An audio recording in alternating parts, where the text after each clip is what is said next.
All right. I'm very happy to be joined by this individual. He is one of the leading hockey analysts in the country for Rogers Sportsnet, can also be heard weekly on 31 Thoughts, the podcast, alongside Elliot Friedman. But in a land far, far away, he was one of the most prominent wrestling reporters in the industry, and he is dusting off that hat for a favor to yours truly today. He is Jeff Marek, returning to Post Wrestling. Jeff, how are you? I am well, John, as you well know. Anything for you. And yeah, it's been... It feels like a million years ago, but then watching the Benoit documentary over the weekend, it seemed as it all comes sort of rushing back, and you were right there with us with live audio wrestling. It seems as if it was kind of just yesterday. And I wonder if that's just a byproduct of, it was a tough emotional thing. And honestly, John, like I think psychologically, I really parked all of it in a part of my brain that I just haven't been able to go back to, really.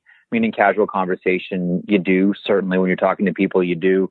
But to really be upfront and face-to-face with it, I don't think I have up until this weekend from when Chris passed away.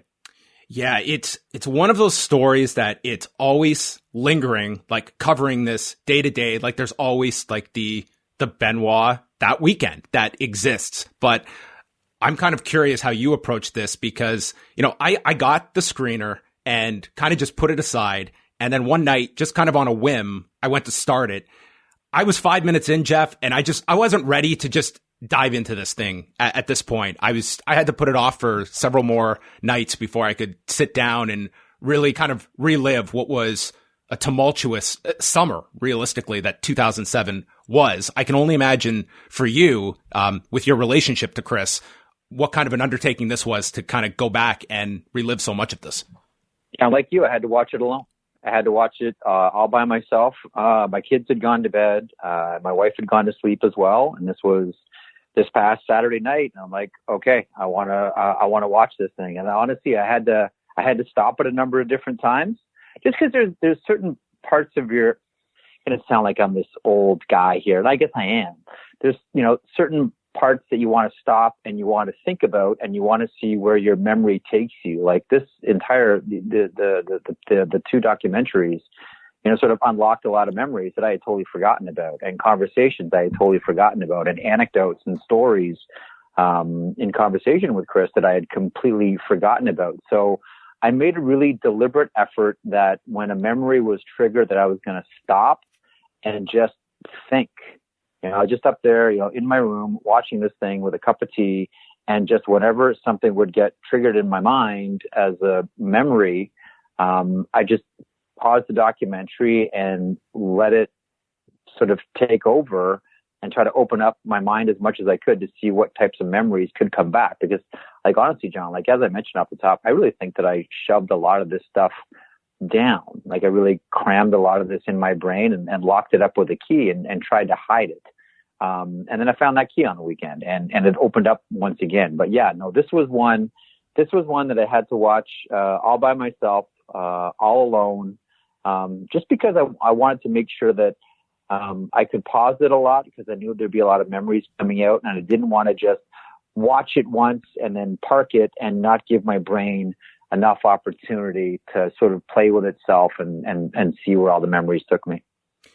And this probably plays into some of those memories, but I think anyone from the outside can look at Chris Benoit that this was an extremely guarded individual. He did not let that shield down in front of too many people. And I think you would be in that company of guys that he did let in.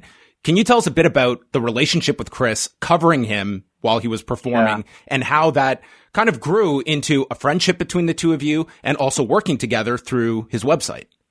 Yeah, first met him at Off the Record when I was working there with Landsberg. They would, bring in a lot of, as you remember, then WWF guys because Raw was backed up on Monday. And it was a natural lead-in. It was a great complimentary program, and Landsberg did a great job of it. And Chris was one of the guys that I met, and we hit it off right away and talked a lot about Japan, shocking, and talked a lot about Stampede and the Dynamite Kid. And we just, honestly, it was very casual and just kept in contact. And then through a group called Competitive Communications, we formed a separate company and started to do websites for wrestlers, Trish Stratus and Perry Saturn, Lance Storm. And and Chris Benoit. And then the relationship just grew from there. And we would talk, for a number of years, Chris and I would talk daily. More so when he was on the road. Obviously, when he was at home, we wouldn't talk very often. I didn't want to bug him. When you had the schedule that Chris had, your one day home is just traveling there.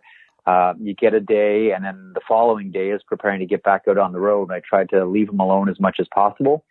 But listen, on the road, you get lonely, you can get angry, you can get cranky, you can get sad, you can get sentimental, you can get defiant, like all these things. And you want to have an outlet, as a wrestler to let it all out. Like, I'm sure you've heard all the stories and you've had conversations with plenty of pro wrestlers that'll tell you that, man. Like, when you're a pro wrestler, you're a pro traveler more than anything else, because, the time that you're actually quote unquote working is pretty small. Whether you're doing a house show, whether you're doing TV, the time that you're actually in the ring is quite small compared to how many hours there are in a day. And you tend to fill it with conversations, and you try to fill it with conversations in as much safe space as possible, knowing what the industry is like and how two-faced and phony people can be and how everything's a work. And I think Chris was always sort of looking for a way to have these conversations with people that he could feel safe around. And I think that's why he struck up such a friendship with Eddy Guerrero, and Dean Malenko, Perry Saturn to an extent as well, but mainly those three, and more specifically, Eddy Guerrero. So we would be in touch, and I would hear all of his, gripes about WCW. And I remember when he made his decision to leave WCW and who was going to come along with him and what they were going to do, and how they wanted to go about it. And could I reach out to someone at WWF and make contact, because he couldn't do it on behalf of his group, specifically. And so I made those phone calls and then just sort of handed it off. But yeah, like the phone calls ran the gamut of, being sad to being angry to just, like, honestly, John, like, to just being a human being and having, human feelings about all of it. And about, even just when we have entire conversations. You know what? The one thing that Chris would come around to a lot, because we talk a lot about wrestling. He would always lament the fact that he couldn't do anything in his mind to be a better promo. That he couldn't do promos. And he would tell me, like, if I mess up a spot in the ring, I can go and work on that, or I know how to punish myself so I do it better. Yeah. I can get that. I can teach myself physically to do that. I can't teach myself how to do a promo, and part of me feels helpless because of it.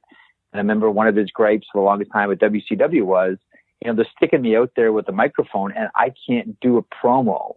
We would talk about, why don't they put me with Arn? Or how come I can't get someone like Paul Heyman? How come I can't have someone like that? Because what I do is all in the ring. And that really bugged him.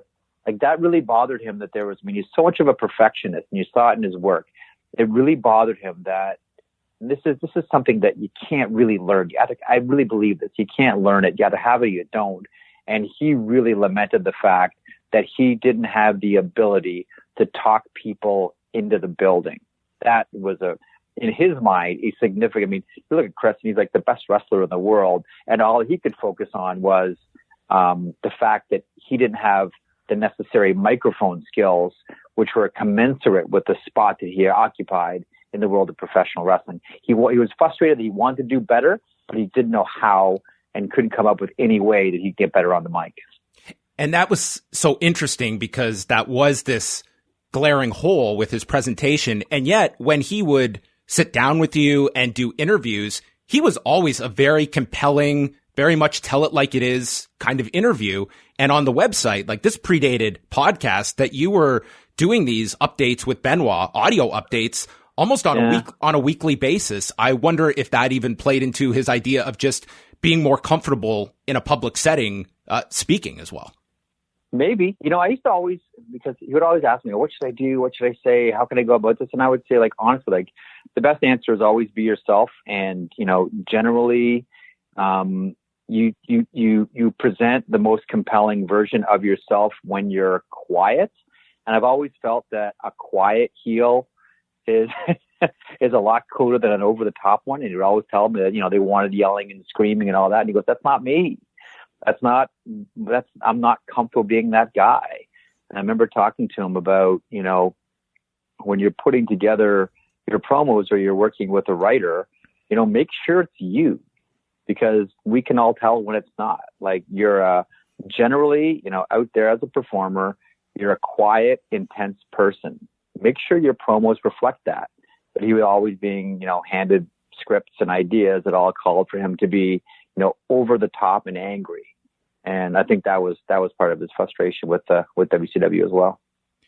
Did you sense a notable change? Because, this is someone, it's brought up in the documentary by Chris Jericho. His first job was wrestling. His last job was wrestling. And he had that long 1 year period when he went down for the neck fusion surgery that he did not have that outlet for a year. Did you sense like a difference in Chris during that year away from things where he didn't have this outlet that he's had his whole career?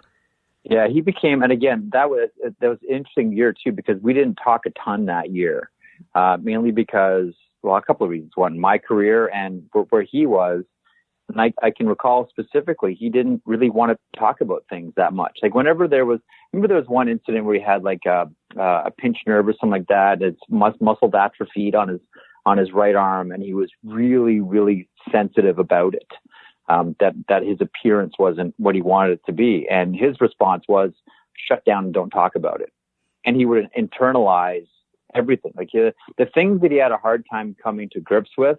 I mean, I'm sure outside of conversations with much closer friends than me, and Eddy Guerrero comes to mind right away. I mean, he really didn't let a whole lot of that stuff out. So the time when Chris was off, we didn't talk a ton. And I always sort of chalked it up to, well, I'm not gonna bug Chris a whole lot. This is a time for, him and his family, and he's away from the industry right now. And we would talk casually and every now and then, but not about anything profound. I think Chris became most introspective, at least with me anyhow, when he was on the road, and was away from everything. But that year, there are much better authorities on that year with Chris Benoit than me. He was, I don't want to say distant, but I know that at least to me, he really didn't want to talk about not being, Chris Benoit, the wrestler. This documentary, to me, it's as much about Eddie as it is Chris Benoit. It just seems like that was his. It really felt like this was this guy's last line of defense. And if you go back to that Eddie tribute show, it was painful at the time. It's haunting in retrospect. Chris Benoit, this man who has presented himself in such a way to the public for so long, breaking down in front of everybody on television like this shattered this man. Yeah, I'm not sure what it's like now, John. You can tell me if it's similar to what it was like in Chris's era. But when Chris was performing, like it was hard to make To be blunt, it was hard to make real friends. It's hard in an industry of workers to make friends, like legitimate friends. No stab you in the back person, no talk behind your back, but like really like to make a friend where you can, share your innermost thoughts and feelings. And that was Eddy Guerrero. And I think it's born out of, it is all, and they do mention this, and Chris used to tell me about it every now and then too, how much he hated Eddie, when they worked together in Japan. And then they became the best friends in the world. Like they were inseparable. And I can remember, this was frightening. So I'm not sure if you were out with us that night. It was one day before, I'm trying to remember the name of the pay-per-view. The one in Toronto, 1999, where Chris worked with Jarrett and then Bret Hart on top. Mayhem. Mayhem. That's the pay-per-view. So Chris was working twice. So we're out to dinner at a restaurant up at in Toronto at Yonge and Eglinton. And Chris, Eddie, I think Dean was there. Not sure if Perry was there. I was there. Not sure if any of the Law Crew guys were there. My ex-girlfriend Sarah was there with us as well. And, we got into it pretty good, got into the red wine pretty good that night. And I remember looking over and I'm like, how are these guys going to perform tomorrow? And I remember walking out of the restaurant, we're going to get a cab, and both Eddie and Chris stepped out onto the road to get a cab, and a car, like, honestly, John, within like a couple of centimeters of both of them just go whizzing by. And I'm like, Jesus. oh my God, like that's one, that would be obviously tragic for both of those guys. I'm like, whoa, there's your pay-per-view. Jeez. And they both sort of looked at each other and laughed. Like, this was like, well, there's another experience we just shared, Eddie and Chris. And they were just like, honestly, like they had the most wonderful, they had this like really cool relationship that was like fun and respect and hard work and love and mutual respect and adoration. Like, I'll never forget that. Like, this car, John, was like whizzing down Eglinton, approaching the lights at Yonge Street, and they're about like 2 centimeters away as they step out onto the street, and they just looked at each other and laughed. I don't know whether it was a byproduct of the wine or if it was a byproduct of their friendship, but they thought that that was just about the funniest thing in the world. Wow. That's very telling. I think just in, in so many different ways, kind of the relationship of these two, that it was, it's explored a lot in the documentary, that these two very much parallels in life, but opposites in death. And I think that is like, as what this documentary, any of these, retrospective looks at this time, the underlying question is why. And that is a question that to me is never going to get answered. But I'm kind of curious to you of how you viewed a lot of the people interviewed in this documentary, because it felt as much like a therapy session for those that were most close to Eddie and Chris at this time, of just being able to have that outlet in this documentary to really get their stories out and have remorse and also question what happened here. Yeah, I think that's true of David Benoit. I think that's true of Sandra Toffaloni. I think that's certainly true. I mean, you can see that as they're speaking and they're tearing up, and that time is pouring out of them. And then that wonderful scene at the end where they go to take in a match, and Jericho meets them afterwards, and you start to see the beginning of hopefully some type of bond between the two families once again.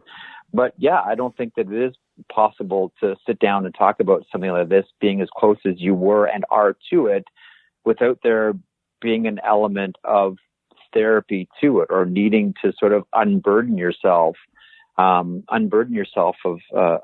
this, these thoughts that you're hanging on to. And I think anger is an interesting one too. I think that, a lot of people who still harbor anger towards Chris Benoit, and first of all, I understand it. Like, what he did is, as Malenko talks about in the documentary, like it's borderline. Well, the word he used actually is unforgivable. I don't know that anything is unforgivable in life, but what Malenko is getting at. Mm-hmm. And then he goes on to say, but I can't separate that from, this friendship that I had with that guy. And there is still a lot of anger towards Chris Benoit, and I do understand it. And I don't think anyone looks casually on what Chris did to his family. But I think that, what's the old saying? Anger, it's an old Buddhist saying, anger is a punishment we give ourselves for the mistakes of others. I think it's always a good idea to unburden yourself of anger and to do whatever it takes to unburden yourself from anger. Forgiveness is a whole separate issue.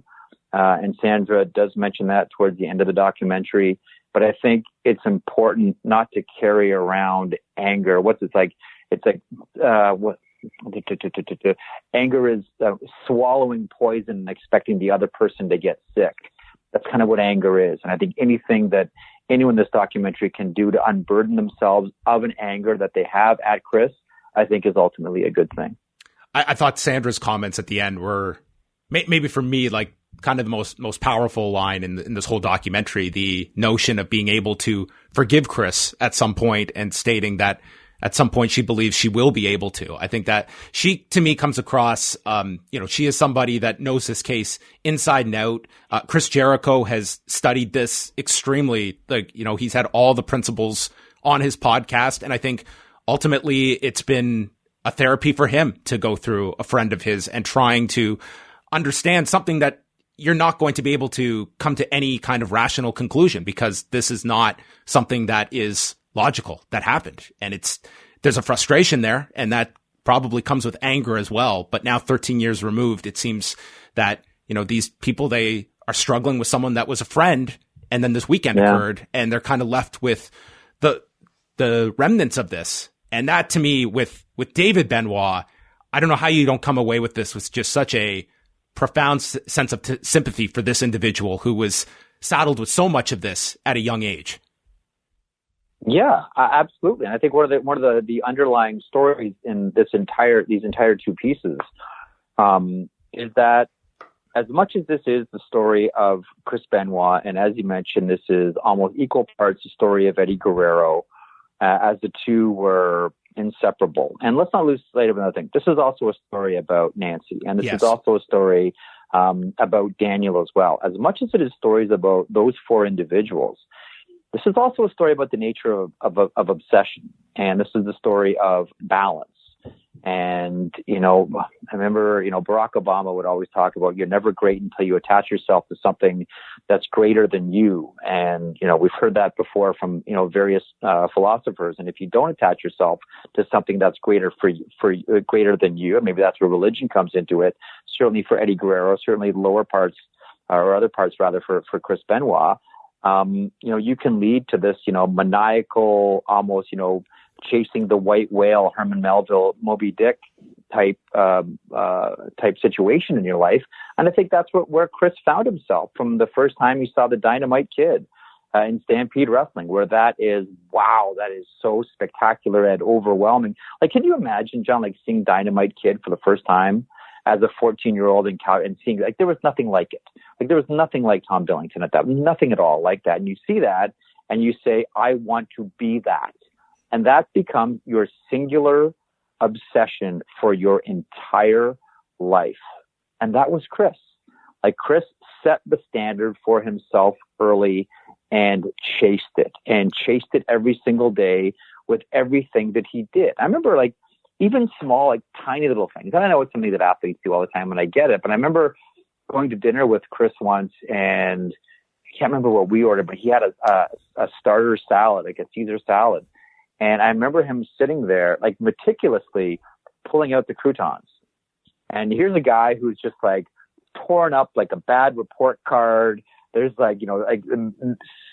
small single digit, body fat index. You can light matches off the guy. And here he is, pulling tiny croutons out because there's no way that he's going to eat bread, because he has a standard and an image of himself, and he's not going to detour from that whatsoever. This is the story of someone, and Chris's story is the story of someone that chased something fanatically and had a standard for himself that he set when he was 14 years old. Now, things happen along the ways that can cloud your brain, whether it's steroids, whether it's alcohol, whether it's a lifestyle, whether it's chronic traumatic encephalopathy, as Chris Stavinsky talks about, things that complicate your life as you grow up as a pro wrestler, that makes things that much more cloudy. But through all of it, the one thing that, Chris was still singularly focused on was wrestling and being that person that the 14-year-old Chris Benoit saw so many years ago. And, Dynamite Kid is, such an enormous influence on Chris. You could say the biggest influence on him from day one in professional wrestling. And I always go back. There was one show you did where you got the two of them on together, and it was Chris just professing, what Dynamite Kid meant to him. And it would probably be very chilling to listen back to now, but just at that time, you could see that this is a guy who has already achieved such great success, but in just pure awe of Tom Billington, who a very dangerous individual to look at in terms of a hero to model yourself after. There's good, there's a lot of bad as well, with Tom Billington being kind of your compass. Absolutely true. And interesting sidebar point in the piece as well. They point out with the diving headbutt and Harley Race to Tom Billington to Chris Benoit. I remember that day, Chris, because we were doing the website for Dynamite Kid and helped publish the book at Live Audio Wrestling Inc. And I remember talking to Chris about how much he wanted to do that, and would it be possible to do it? And again, it's weird to hear it now because, of course, we have the technology to do it online. But back then, I remember when I presented the idea to Chris, he was like, "You can do that?" It was like all of a sudden, wow, I actually get to do this. I can talk to I can talk to Tom Billington, almost as if, Chris became like that fan, Chris from Edmonton, who was going to Stampede Wrestling all over again to see the Dynamite Kid. I'll tell you, John, and maybe but I don't. I would love to find that audio. I'd love to find that audio of Chris talking to Tom. I have no idea where it is, though. Yeah, because those were, when you were doing those audio updates, they were just going, like, these weren't on the radio. They were just straight up onto the respective websites at the time. Yeah, their podcast. Yeah, and it's funny because I never really put this together until I was getting set to talk to you, and that, the Benoit story, it's just one that I spoke to Benoit over the years. I interviewed him a handful of times, but I definitely did not have a relationship with Chris Benoit. But it's a story that it sticks with me deeply. And I definitely wonder if it's the fact that, if you were following the law at that time, listening to Chris on a very regular basis, you got to see a lot more than just Chris Benoit, the wrestler. I remember you interviewing Chris days removed from Daniel's birth. It's like, it's very different when you have those kinds of recollections of him in his own words throughout his career, through the highs, through the frustrations. He was a fairly open individual when it came to discussing his career, and I think just adds to the weight of that entire 2007 ending. Totally true. And I can remember him talking about Daniel. We would talk about Daniel often. I can remember when, it's just coming back to me now. I remember, which pay-per-view was it where he lost the title to Randy Orton in Toronto? That was here, the SummerSlam that year. That was so I remember being in the private box with Nancy and Daniel, when he was doing the honors for Randy, and, Nancy was talking about how proud she was of him. This is going to be a tough day for Chris and all of that. And he would talk about Daniel so often in conversation, and would talk about Nancy all the time. Like, I can recall all the stuff that he would, talk to me about Nancy and Kevin Sullivan. And I can recall the conversation on the air about Daniel.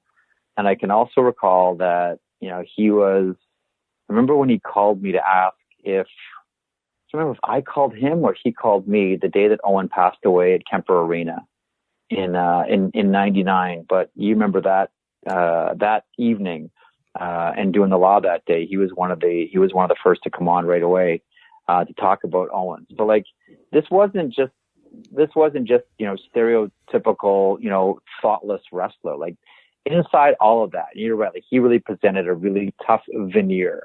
Like, he was a fire hydrant. Like, he was a rock of a guy, and, he wore it, and that was the image. But he was really, like, when it came to the important things in his life, he was as soft and tender and genuine, as nice a person as you could ever want to meet.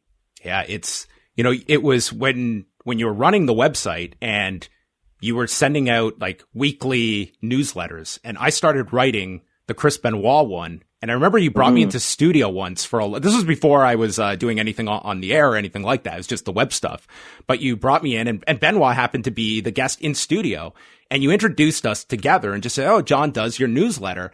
And I always just remember how he just looked right into my eyes and just a real genuine thank you so much. And it was just like, I didn't think too much about what I was doing or anything, but it was, you look back and just, remember, like, this was a guy who seemed like extremely grateful for, this 16, 17-year-old kid that's just, typing up some like Benoit results, for instance, on his website, for instance. But he had that effect on people that got to know him, but it was a very small number that let him in. Yeah, he was grateful. You would do anything for him, and he'd go out of his way to thank you. I remember the band Our Lady Peace did his theme song when the WWF was getting established bands to do theme songs for the various pro wrestlers. I remember Jeremy Taggart, who played drums in the band, is a good buddy of mine, and he's also a huge wrestling fan. Boy, do we have a falling out over Chris after that happened. We're friends now through it, but I can recall, like, when I introduced Chris to Jeremy, I think it was after a house show in Toronto, because he really wanted to thank him for, like, putting that piece of music together for him. And Jeremy thought this was the coolest thing in the world, that, wow, Our Lady Peace gets to do a theme song for a wrestler. Bonus that it's a Canadian, and bonus that it's Chris Benoit. And I don't know who was more appreciative, whether it was Chris or whether it was Jeremy Taggart. But I mean, he specifically said, hey, next time I'm in Toronto, can I meet Jeremy, or can I meet these guys? And I said, well, Taggart for sure. Like, we go to the shows all the time. And yeah, whether it was, 15-year-old John Pollock, or whether it's, late 20s Jeremy Taggart from Our Lady Peace, if you did something for Chris Benoit, he went out of his way to let you know how much he appreciated it. Obviously, there's no WWE involvement in this Dark Side of the Ring episode. So by default, Jim Ross kind of finds himself in the position of answering for the WWE's decisions at that time. I definitely felt like there was certainly a line of questioning regarding the wellness policy that Jim Ross could be directed at him. But to me, I'm also looking at it from the sense Jim Ross is doing this sit down, and had this all been one sit down, this guy's covering Benoit. He's probably being interviewed for the night Owen died.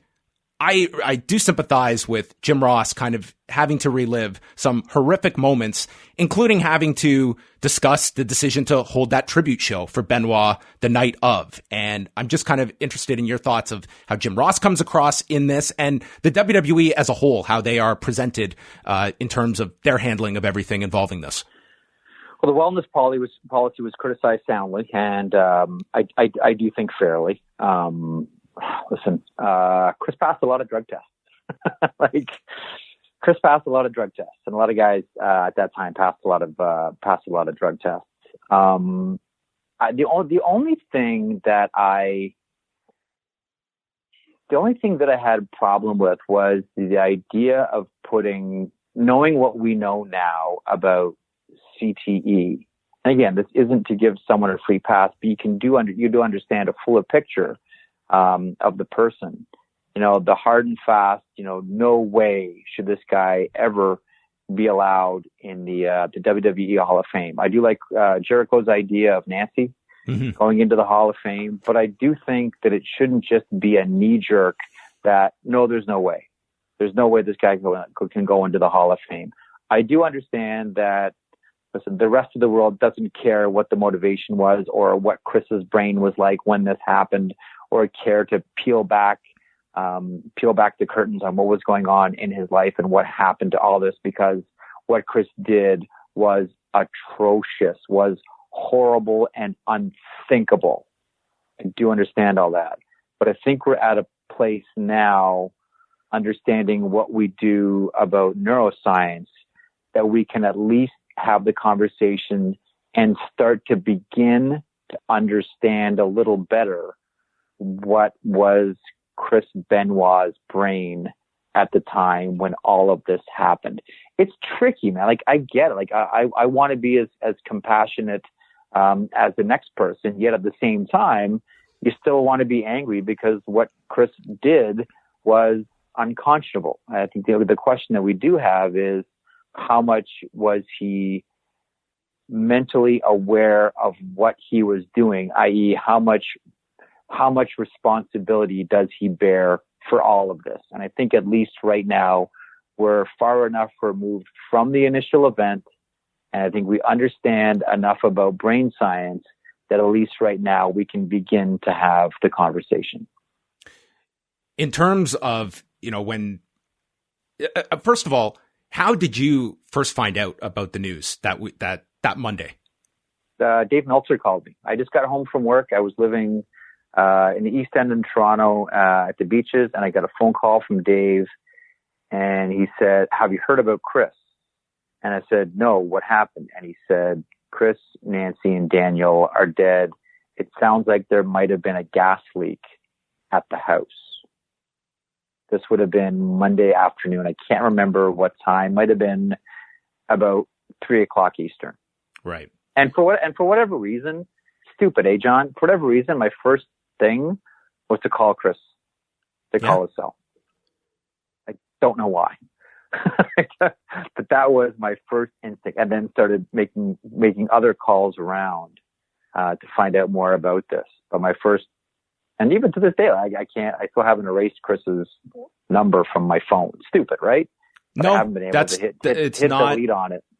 It's not uncommon. I mean, I've known people that have died that I too have not deleted numbers. It's a strange commonality. I think I don't think it's necessarily strange at all.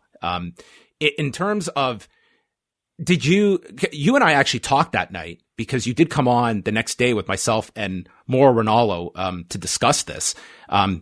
Did you sit and watch that show that night, the Raw that they did? Yes, I did.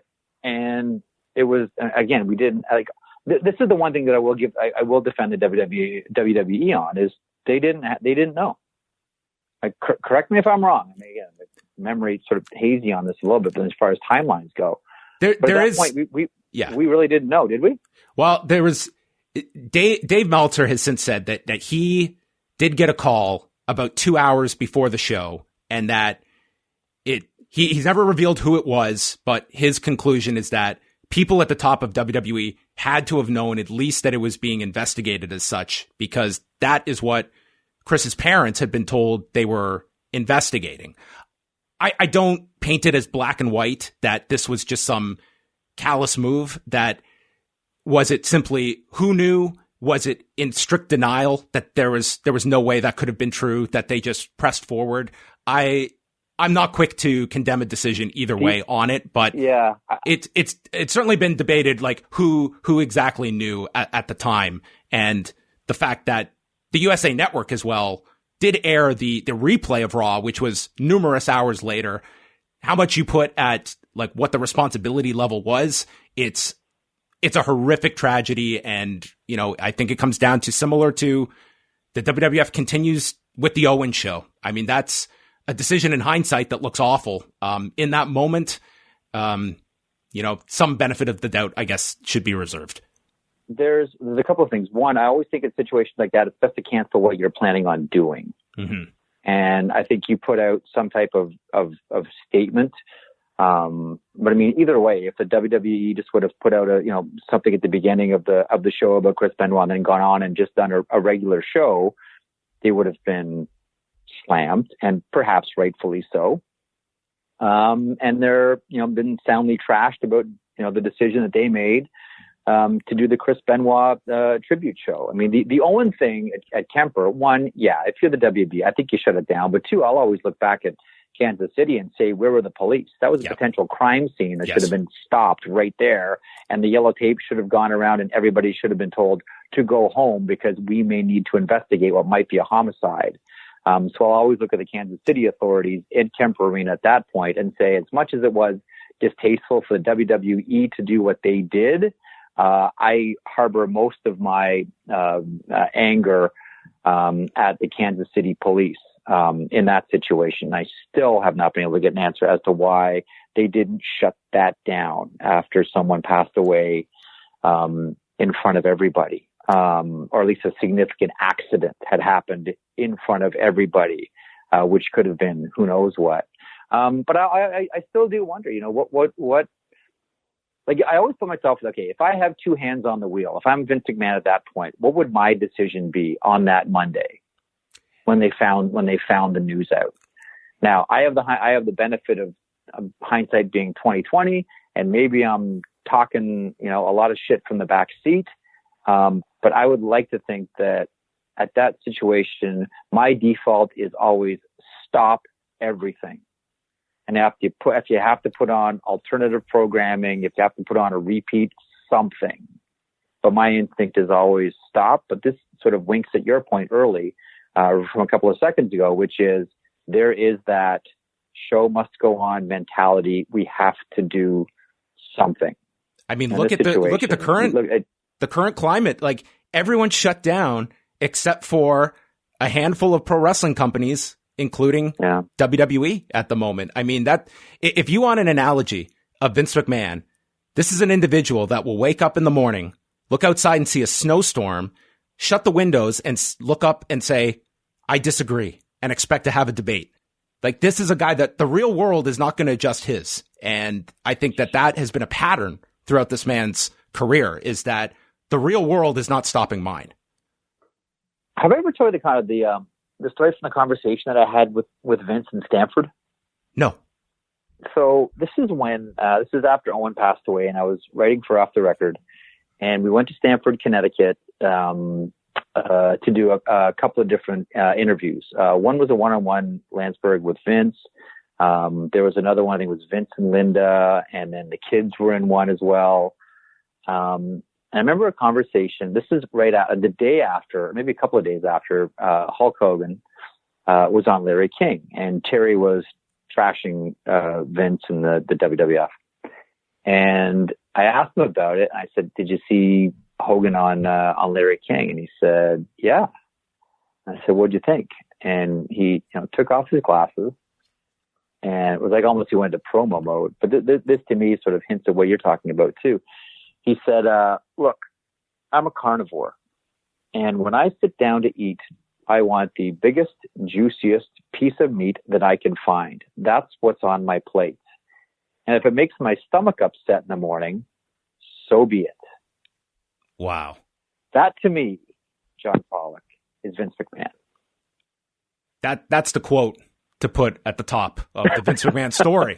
Like, that encompasses everything. That's an unbelievable story that he whipped out, that analogy to compare. And it's completely accurate.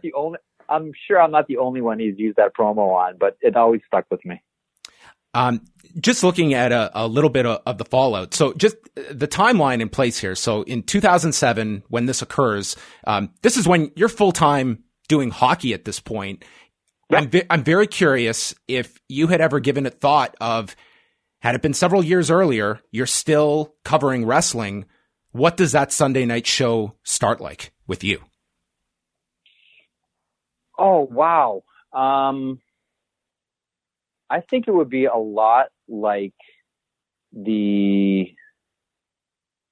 that Sunday night show. Now, by then we would have had all the answers, or at least some. Yes, at least we would have had a better picture of it. I always find that it's good to let people release things and just give people the floor to talk, and that's why I do. As far as editorial instinct, I do like the idea of just like putting out the microphone and letting whomever wants to come on. I think for me, it would have been if we had known all the information, it would have been challenging for me, as a broadcaster, to probably separate, just like Malenko talked about in the piece, to separate my friendship from that act, because as heinous as it was, that wasn't the guy that I knew. I think that it would be, I think tribute is too strong. I think this would have been a live audio wrestling show where we would have invited as many people in Chris's orbit and Nancy's orbit to come on the show and talk about whatever they wanted to talk about, without bias, without pity, without pedestal, to just go on and talk. I would imagine that would have been my editorial instinct on it. Was there a part at that time, that week, that it's a story you wanted to be covering, or was having, did you want that distraction? I think it would have been too close to it, John, to be blunt. I think that wouldn't have been, again, like, not that I ever consider myself, to be a journalist or anything, but I think I would have been too close to the story, to be in any way a credible authority on it at that time. It was still like I was stunned. We were all stunned. I was confused about all of it. I think part of me was in disbelief that there had to be some other explanation, that this wasn't the Chris Benoit that I knew. So, geez, John, maybe perhaps the best thing was that I wasn't doing the show at that point, because I don't know that I could have been any type of credible broadcaster at that moment. It's also, I mean, you're kind of removed from, doing the law at this point, but after Eddy had passed, do you remember kind of, like, were you and Chris keeping up with one another during those last few years? I mean, did you give me a sense of Chris after that death? Yeah, that shook him hard. Like he would, I mean, obviously, like he would talk about Eddie. Funny, we would always talk about Japanese wrestling. But he talked a lot, about the matches, and he talked a lot about, the family. He talked a lot, about Vicky. He talked a lot about Chavo. I'm glad that those two were prominent, in this documentary. And he just talked about and he would cry a lot. Naturally, but almost as if, he wanted to bring it up a lot. Like I never wanted to bring up, and again, we weren't talking, this wasn't a time where Chris and I were talking every day. But whenever we would talk, a lot of it revolved around Eddie and Japan and friendships and loss and, just how profoundly, hurt he was. And I don't want to say directionless, because he would talk a lot about his own family, but he would always talk about how a big piece of him was gone now that Eddie wasn't around anymore.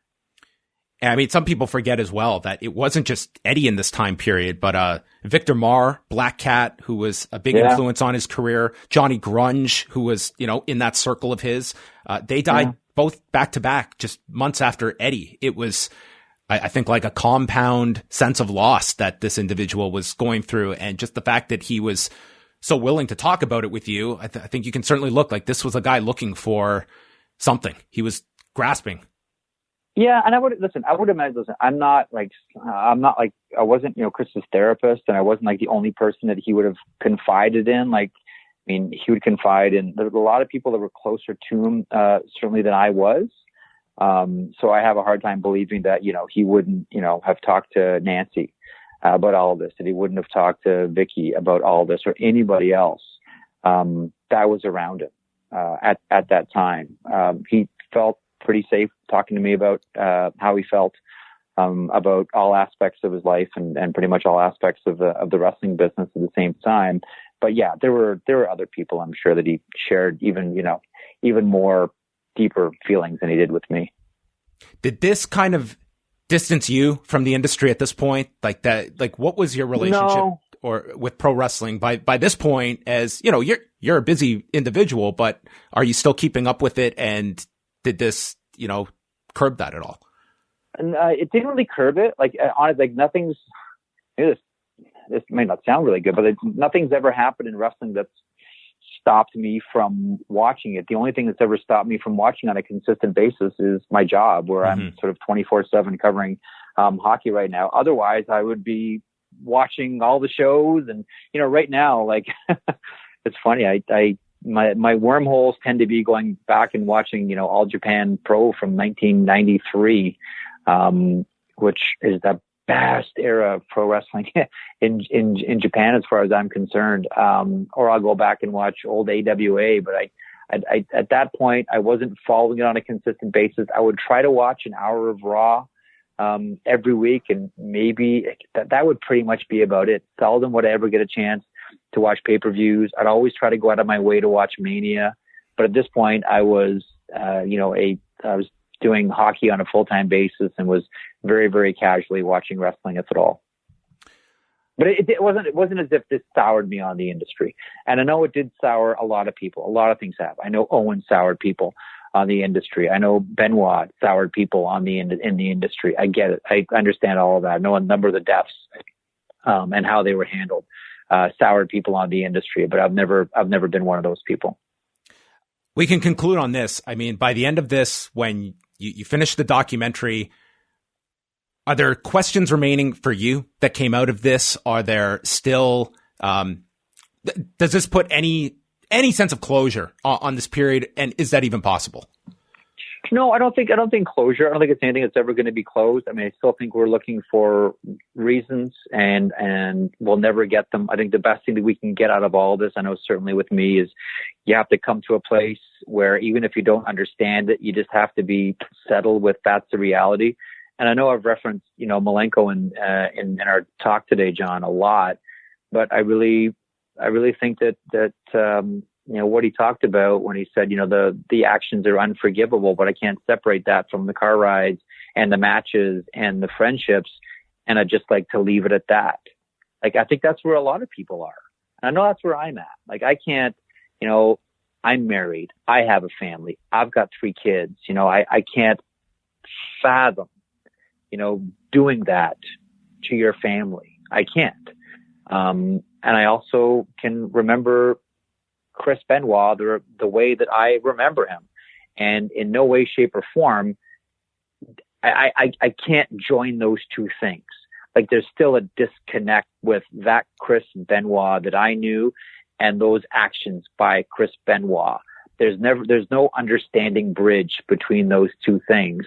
And so I think at best you just sort of try to settle yourself with, there was this thing that happened with a friend, and I'm probably never going to understand it. None of us are, but we've all got to find a place where we're settled with it and can at least try to move on. Even if we don't want to have any sort of conversations about it or try to understand, have any sort of greater understanding of what happened. I think that the Malenko part towards the end where he talks about, and I just want to leave it at that, I think sums up a lot of people. I don't think that he'll ever understand it. I know I will probably never understand it. And I don't think I'm in the minority there, John.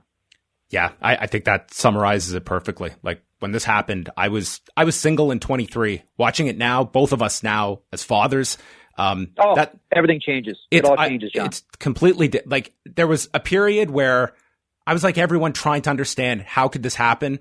I think at the end of this, for me, I've realized I'll never understand. As a father, there's no way, there's no answer that will, to me, come. I'm not seeking that kind of answer at this point any longer. There are some things that you just cannot explain through all the theories that are out there, through all that's on the table. There's different ways you can look at this, but it's horrific. And there's 2 victims in all of this, in Nancy and Daniel, and a living one too in David that I think really gets overlooked. And I really felt for this guy who still in this documentary classifies his father as his hero, even though he would have every right to be as angry as anyone about just being an innocent victim in all of this that had to kind of move forward and carry this on.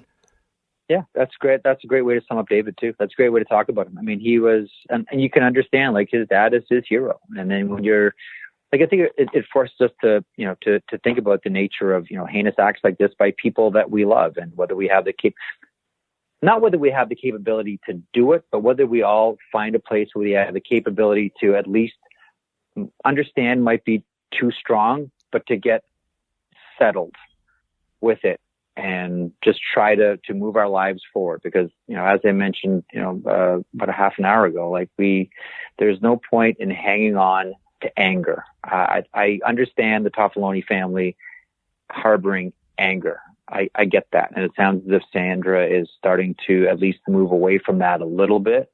But we only do harm to ourselves, I think, John, if we hold on to anger too long. And I don't think that that's beneficial for anybody. I think that enough time has passed here that we can start to at least move on to trying to have a deeper conversation about it that isn't just reflex and knee-jerk. And I think this documentary does go a long way, at least to starting that conversation. Well, Jeff, I said it before we even started rolling. I can't thank you enough for joining me. I always enjoy talking with you. I hope the next time we get to do one of these, we can do it in person. I hope that our world is back to normal at that point, where we won't have to rely on technology and phones. But I'm glad it exists, so we got to do this conversation. I know this is a very difficult one, but you were the person I want to speak with the most about this. So a big thank you.